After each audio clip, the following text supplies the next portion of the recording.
कहीं हम के लिहलस पोलाई बतिया पोकरा हम गईनी लो भाई आए है दीदी दीदी कहीं हम के लिहलस पोलाई बतिया पोकरा हम गईनी लो भाई लागल करे हमारा से मजाक हंसे हंसी लागल करे हमारा से मजाक हंसे हंसी एगो पुदीना वाला सखी गईला दिलावा में धसी एगो पुदीना वाला सखी गईला दिलावा में धसी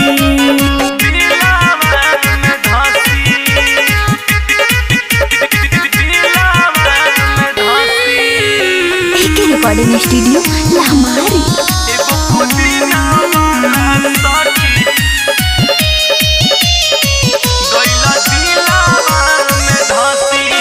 रहे भोला भाला बारी सुरतिया कर हो दिल ऐसे भइल जैसे हौवे मोरला भरा हो आए है रहे भोला भाला बारी सुरतिया कर हो दिल ऐसे भइल जैसे हौवे मोरला भरा हो जैसे हमें मोरला भरा हो अपना नियारा बोला के पियावला से प्यार के लासी अपना नियारा बोला के पियावला से प्यार के लासी एगो पुदीना वाला सखी गईला दिलावा में धसी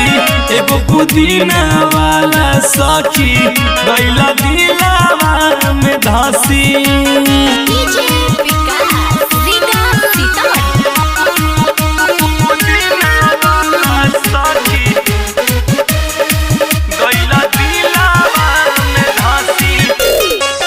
भइल बापे चयन सखी मिले खातिर मनावा रहलो न जाता अकेले अब एको छनावा सखी रे भइल बापे चयन सखी मिले खातिर मनावा रहलो न जाता अकेले अब एको छनावा अकेले अब ये कुछ नवा